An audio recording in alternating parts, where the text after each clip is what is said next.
Shalom saudara, Bapak Ibu dimanapun saudara berada sekarang, apa kabarnya? Tentu saya berharap semua baik kabarnya, baik jasmani, rohani, maupun jiwani kita semua. Nah, kita sebentar lagi akan makan makanan rohani yang luar biasa dari pasal ke-38 dari kitab Ayub. Satu pasal yang di seri pengajaran Ayub ini saya tunggu-tunggu karena pertama kalinya Tuhan akan berbicara tentang apa yang terjadi sama Ayub. Kita nanti akan lihat apakah Tuhan menjelaskan atau tidak, saudara. Tapi sebelum ke sana, saya mau ajak kita untuk masuk dalam hadirat Tuhan. Saya mau ajak kita memuji, menyembah Tuhan. Let's get in the presence of God, Tuhan. Saudara, mari kita puji Dia, sembah Dia. Katakan hal-hal yang manis buat Dia. Masing-masing saudara boleh berdoa untuk hampiri Tuhan, karena kita butuh Dia dalam kehidupan. Ya Radabashe, ya Radabashe, Jesus, you are great, oh my Lord.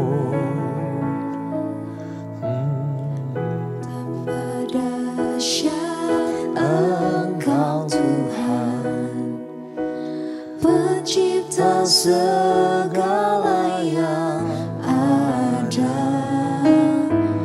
dulu, sekarang, sampai selamanya.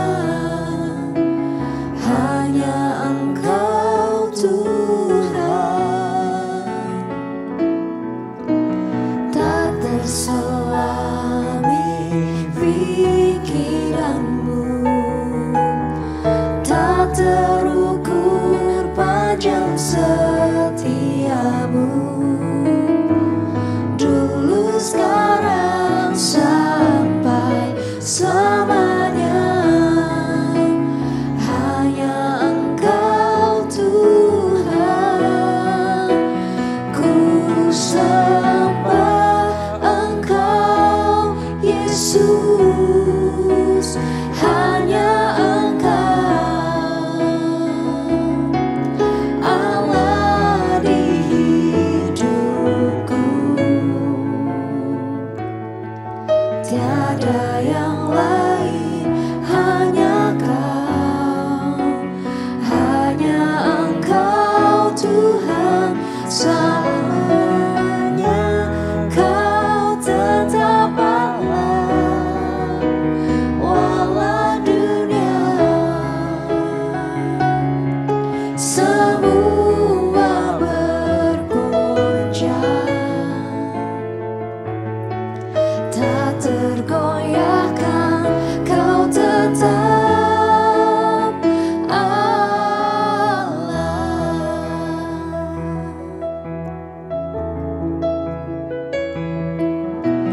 Betapa dahsyat Engkau Tuhan, Pencipta segala yang ada, dulu, sekarang, sampai selamanya. Hanya Engkau Tuhan, tak terselami pikiranmu, tak terukur panjang setiamu, dulu, sekarang, sampai selamanya. Hanya Engkau Tuhan, ku sembah Engkau Yesus. Hanya Engkau Allah di hidupku, tiada yang lain, hanya Kau, hanya Engkau Tuhan. Selamanya Kau tetap Allah, walau dunia semua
Sebab Kau besar, perbuatanmu ajaib, tiada seperti Engkau, tiada seperti Engkau. Sebab Kau besar, perbuatanmu ajaib, tiada seperti Engkau, tiada seperti Engkau. Sebab Kau besar, perbuatanmu ajaib, tiada seperti Engkau, tiada seperti Engkau. Sebab Kau besar, perbuatanmu ajaib, tiada seperti Engkau, tiada seperti Engkau.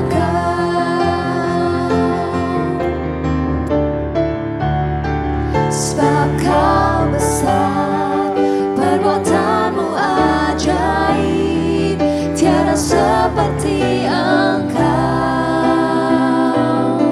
tiada seperti Engkau. Sebab Kau besar, perbuatanmu ajaib, tiada seperti Engkau, tiada seperti Engkau.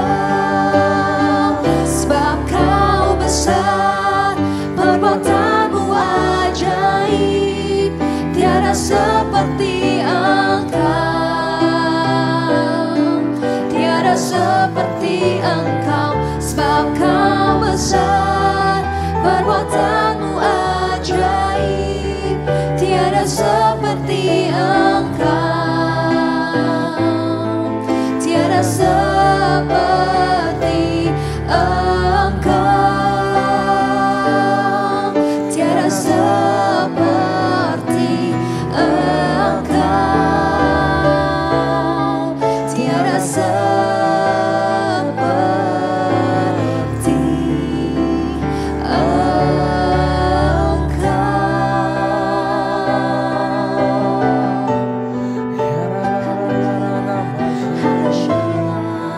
Tiada seperti Engkau Tuhan. Kau besar, Kau ajaib, luar biasa Tuhan. Thank you Jesus. Bapa, kebesaran-Mu sungguh kami gak bisa selami. Kehebatanmu, hikmat-Mu, pengetahuan-Mu, kasih-Mu Tuhan, jauh melampaui dari apa yang kami pikirkan.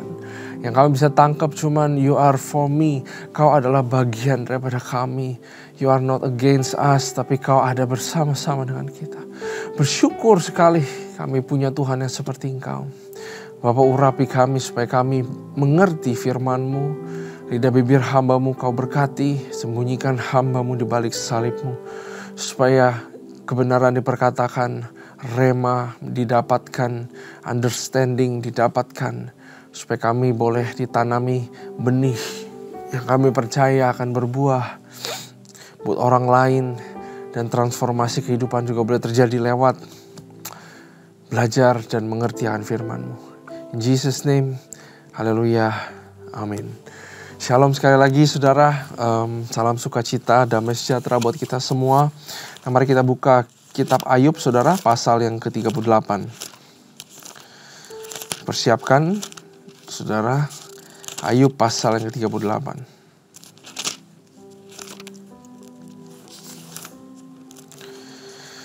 Setelah pasal 3 sampai 37, akhirnya Tuhan berbicara. Berbicaranya 4 pasal aja kepada Ayub. Tapi itu mampu membuat Ayub berlutut dan membungkam mulutnya. Yang saya penasaran kalau baca ini adalah apakah Tuhan perlu menjelaskan segala sesuatu kepada Ayub. Karena pada kenyataannya Tuhan tidak menjelaskan segala sesuatu juga kepada kehidupan kita, benar? Kita semua sudah mengalami berbagai macam naik turun kehidupan. Gak semua pun kita mengerti. Gak semua pun Tuhan perlu jawab. Ya, karena kasihnya, Karena kebaikannya sudah terbukti di kayu salib. Perlukah dia menjelaskan kenapa kita mengalami sesuatu? Perlukah dia menjelaskan kenapa doa kita gak dijawab? Kalau kasihnya saja sudah diberikan di kayu salib, seharusnya kita sebagai orang Kristen punya confidence in Him. Bahwa gak semua doa saya dijawab, tapi dia baik buat kehidupan saya. Mahkotanya itu bukan permintaan atau hal-hal dunia yang perlu dikabulkan Tuhan. Tapi jauh kita gak bisa melihat bahwa betapa berharganya mahkota kehidupan itu yang disediakan buat kita. Nah, mari kita baca ayat 1. Maka dari dalam badai Tuhan menjawab Ayub. Kalau ayat 1 aja saudara. Gini, kalau kita sedang mengalami badai kehidupan, ayat 1 aja sudah cukup untuk menjawab segala sesuatu. Betul gak? Tuhan menjawab di dalam badai. Artinya dia gak pernah meninggalkan kita, saudara. Ya, buat saudara sekarang yang sedang mengalami badai kehidupan, saya mau kasih tahu, Tuhan gak ada di dalam luar badai. Dia di dalam badai bersama dengan kamu. Ya, Tuhan gak pernah meninggalkan kita. Maka dari dalam badai Tuhan menjawab Ayub. Badai ini bisa dua ya, mungkin badai yang beneran terjadi pada saat itu, atau badai kehidupan. Ayat kedua, siapakah dia yang menggelapkan keputusan dengan perkataan-perkataan yang tidak berpengetahuan? Bersiaplah engkau sebagai laki-laki. Aku akan menanyai engkau supaya engkau memberitahu aku. Di manakah engkau ketika aku meletakkan dasar bumi? Di mana kita, saudara? Aku mikir dengan diriku sendiri. Di mana aku waktu Tuhan meletakkan dasar bumi? Gimana caranya Tuhan meletakkan dasar bumi? Where am I? What am I? In front of His capability. Di depan kapabilitasnya Tuhan. Di mana saya berada? Kecil banget, saudara. Ya. Ceritakanlah kalau engkau punya pengertian, kata Tuhan. Seolah-olah seperti Tuhan marah ya, saudara. Ya, tapi saya yakin Tuhan tidak marah. Tuhan hanya perlu memberikan satu ketegasan. Ya. Siapakah yang telah menetapkan ukurannya? Bukankah engkau mengetahuinya? Atau siapakah yang telah merentangkan tali pengukur kepadanya? Atas apakah sendi-sendinya dilantak? Dan siapakah yang memasang batu penjurunya pada waktu bintang-bintang fajar bersorak-sorak bersama-sama dan semua anak Allah bersorak-sorai? Siapa telah memendung laut dengan pintu? Ketika membual keluar dari dalam rahim. Tuhan pengen kasih lihat bahwa manusia itu short-sighted. Apa ya? Pandangannya cuma segini, saudara. Saudara kalau sekarang lihat dengan mata saudara ya. Pandangannya kita cuma segini nih. Ya. Tapi Tuhan di sini kasih tahu bahwa banyak hal yang kamu tuh nggak tahu. Mau kamu tahu semua hal, otakmu nggak akan cukup simpan informasi itu. Nggak cukup ini storage-nya.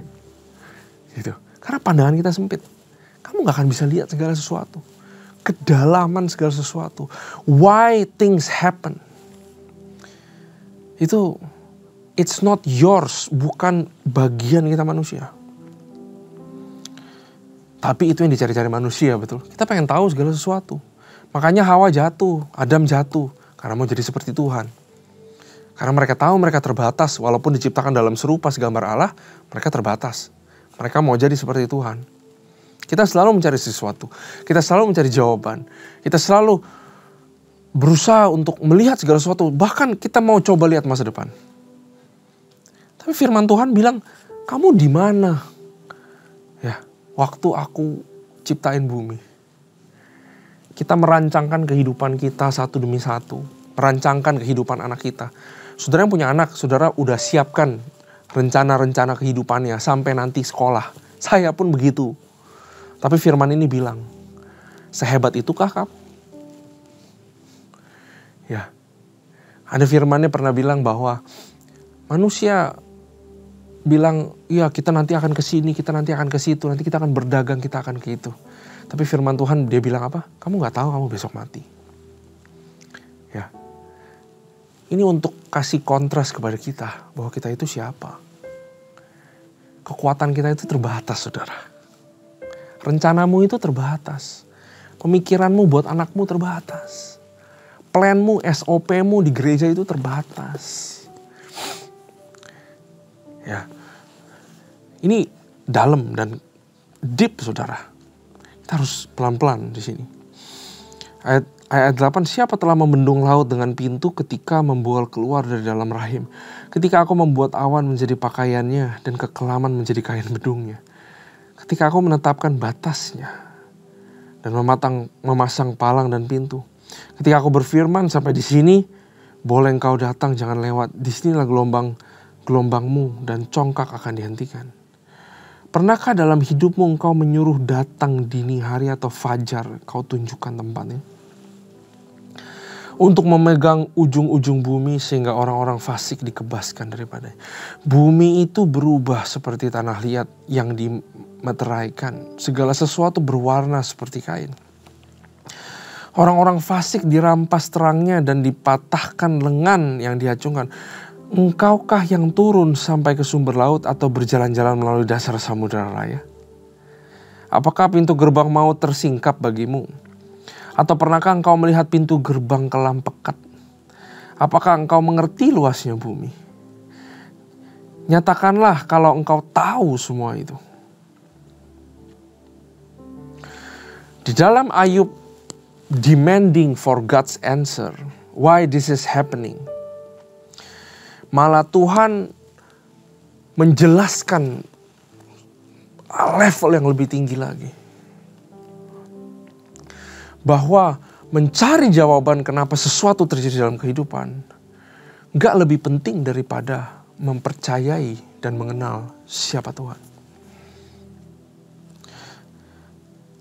Di manakah jalan ke tempat kediaman terang dan di manakah tempat tinggal kegelapan? Sehingga engkau dapat mengantarnya ke daerahnya dan melalui jalan-jalan ke rumahnya. Tentu engkau mengenalnya karena ketika itu engkau lahir dan jumlah hari-harimu telah banyak. Apakah engkau telah masuk sampai ke perbendaharaan salju?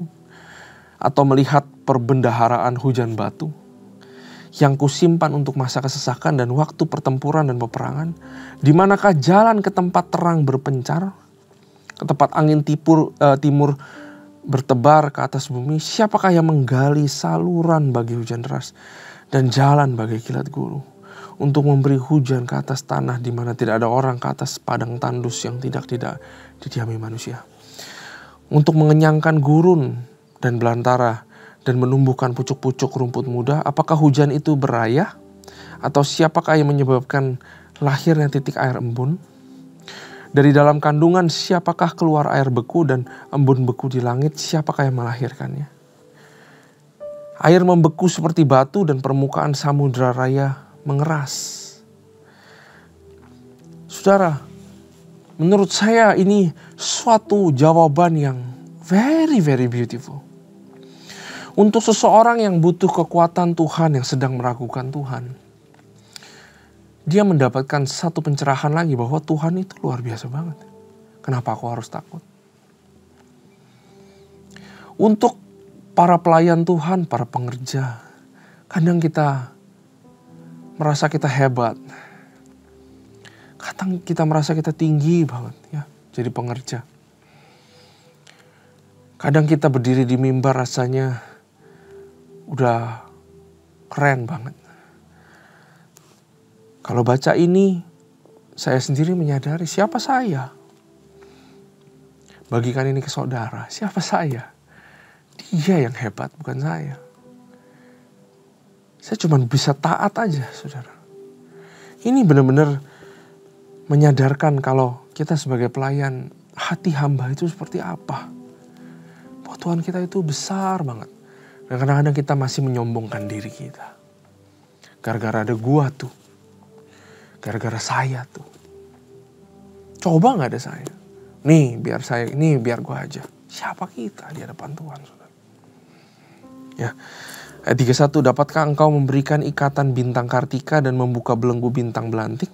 Dapatkah engkau menerbitkan mintakul buruj pada waktunya dan memimpin bintang biduk dengan pengiring-pengiringnya? Saudara, banyak banget kata-kata ini aja saya gak tahu, saudara. 33, apakah engkau mengetahui hukum-hukum bagi langit? Atau menetapkan pemerintahannya di atas bumi? Dapatkah engkau menyaringkan suaramu sampai ke awan-awan sehingga banjir meliputi engkau? Dapatkah engkau melepaskan kilat sehingga sabung menyabung? Sambil berkata kepadamu, ya, siapa menaruh hikmat dalam awan-awan, atau siapa memberikan pengertian kepada gumpalan mendung? Siapa dapat menghitung awan dengan hikmat? Dan siapa dapat mencurahkan tempayan-tempayan langit ketika debu membeku menjadi logam tuangan dan gumpalan tanah berlekat-lekatan? Ya. Justru di tengah Ayub mencari jawaban, saudara, Tuhan menjelaskan siapa dirinya dan kebesarannya. Itulah nature daripada kitab Ayub. Bukan untuk kasih tahu formula bagaimana Tuhan menjawab. Tapi kitab Ayub adalah kitab yang menjelaskan who God is. And who we are in front of God. Itu Ayub. Bukan bercerita seseorang yang akhirnya setia dan dikasih 2 kali lipat sama Tuhan. Kita sering bacanya ambilnya itu aja. Berkat lagi, berkat lagi, berkat lagi. Tapi Ayub sebenarnya kitab untuk menjelaskan siapa dia. Who God is. And when you understand who God is, maka respon atau behavior kehidupanmu berubah. Kalau dimainin film animasi, saudara, waktu Tuhan bilang siapa dirinya, Ayub yang tadinya berdiri, teriak-teriak, berdebat. Yang satu kasih tahu Tuhan itu siapa, Ayub juga bilang Tuhan itu begini. Saya itu tidak berbuat dosa, begini gitu. Begitu Tuhan ngomong tentang dirinya, kalau dibuat film, saya yakin Ayub itu dia mulutnya terkunci. Gak bisa apa-apa. Dia sadari betapa kecilnya dia. Saking kecilnya sampai berasa bahwa seharusnya aku gak perlu lagi menanyakan kepada Tuhan kenapa ini semua terjadi. Apalagi kita, saudara, yang sudah ada buktinya Yesus mati di kayu salib. Perlu apa lagi? Gitu loh. Perlu alasan apa lagi kamu melayani Tuhan? Mau tunggu diberkati Tuhan, siapa kamu? Gitu loh, ngerti gak? Dia begitu besar. Siapa kamu menolak panggilannya? Siapa kita sebagai manusia? Kamu bisa bikin bumi, katanya. Kamu bisa ukur bumi. Kamu bisa bikin kilat. Gak bisa. Siapa kamu menolak panggilanku? Siapa kamu main enak-enak cuti pelayanan seumur hidup? Hei, siapa kamu? Kalau ngerti ini, saudara, ya, Ayub ngerti ini, mulutnya terkunci, saudara, dan dia cuma bisa pasrah dan surrender. This is a call to submission. Ini adalah panggilan untuk berserah penuh pada Tuhan. Who we are in front of God. Apakah Tuhan berkewajiban untuk jawabin saya? Apakah Tuhan berkewajiban untuk berkati saya? Apakah Tuhan berkewajiban untuk lindungi saya? Tuhan jauh lebih tinggi daripada itu. Karena itulah kita mengerti betapa dalamnya kasih-Nya. Walaupun dia tidak berkewajiban, tapi dia berbelas kasihan kepada kita. Masa iya kita gak mau menyembah Tuhan yang seperti ini, saudara? Bahkan pengertian yang saya sekarang ngerti gara-gara baca pasal ini, menurut saya hanya sekecil ini dibanding the whole his being. Itu, saudara.